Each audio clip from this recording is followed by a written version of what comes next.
আমি অসম ৰাজহ আইনৰ চেপ্টাৰ 12 আমি সংলগ্ন কৰিলো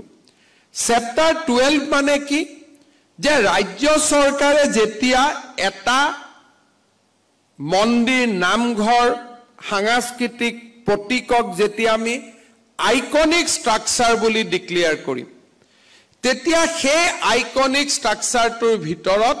অকল 1951 চনত অসমত থকা মানুহে মাটি কিনা বেচা কৰিব পাৰিব আৰু 1951 চন মানে গুৱাহাটীৰ 1951 চন হলে নহব সেই অঞ্চলটোৰ 5 কিলোমিটাৰ বেখাৰ্ধৰ 1951 চন হ'ব লাগিব অৰ্থাৎ বৰপেটা বৰদুৱাত 5 কিলোমিটাৰৰ ভিতৰত মাটিৰ লেনদেন 1951 চনত অসমত থকা আৰু এক ষ্টেপ ওপৰত গৈ সেই 5 কিলোমিটাৰ বেখাৰ্ধৰ ভিতৰত থকা মানুহে সেই মাটি ক্ৰয় আৰু বিক্ৰয় কৰিব পাৰিব বৰ্তমানে যোনে মাটি ভোগ কৰি আছে তেওঁলোকক আমি এভিকশনৰ ব্যৱস্থা ৰখা নাই কিন্তু সেকেন্ড ল্যান্ড সেল তেওঁলোকে যেতিয়া দ্বিতীয়বাৰ কাবাক মাটিটো বিক্ৰী কৰিব খুজিব সেই 5 কিলোমিটাৰ বেখাৰ্ধৰ 51 চনত অসমত থকা মানুহ এজনকহে কৰিব পাৰিব অৰ্থাৎ হয় মাটি তেওঁলোকে নিজৰ লগত ৰাখিব লাগিব নহলে খিলঞ্জিয়া মানুহ এজনক সেই মাটি তেওঁলোকে দিব লাগিব আমি বৰ্তমান বৰপেটা মাজুলী আৰু বটদ্ৰবাক এই কামৰ বাবে এই মহান কামৰ বাবে নিৰ্বাচিত কৰিছো আইনখন গ্ৰহণ কৰাৰ পিছত মই নিজেই আচৰিত হৈছো যে আইনখনৰ প্ৰয়োজনীয়তা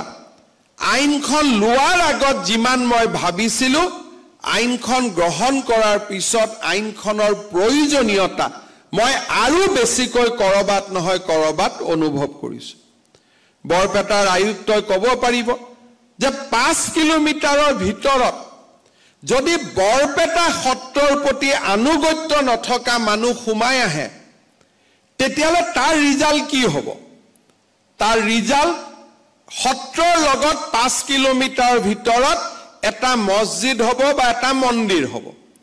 দুদিন পিছত তাত নামাজ আৰু দুৰ্গা পূজা হ'ব আৰু লাহে লাহে সত্ৰৰ পৰা মানুহ আতৰিব আৰম্ভ কৰিব মাটি বিক্ৰী কৰা আৰম্ভ কৰিব এই ধৰণে আমি অসমত আমাৰ স্বকীয়তাবোৰ হেৰাই পেলাইছিল ৰিভাৰ্সলি মন্দিৰ আৰু মছজিদ এটাৰ কথাটো আমি একেই ক'ব পাৰো যদি এটা মছজিদৰ 5 কিলোমিটাৰ ভিতৰত এটা দুৰ্গা পূজাৰ মন্দিৰ হয় হিউ হয়তো ইছলাম ধৰ্মৰ লোকসকলে তাকো ভাল নাপাব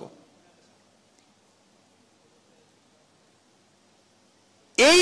কথাবিলাক আমি এনেকুৱা ওয়াৰ্কশ্বপত আলোচনা কৰিব লাগে এই ফিডব্যাক বিলাক অফিচাৰৰ পৰা আহিব লাগে কিন্তু আজি এনেকুৱা ধৰণৰ আইন চৰকাৰৰ পৰা আহিছে অফিচাৰৰ পৰা ফিডব্যাক অহা নাই আৰু এই ফিৰিঙতি বিলাকে অসমত এদিন খাণ্ডৱ দাহৰ সৃষ্টি কৰিছে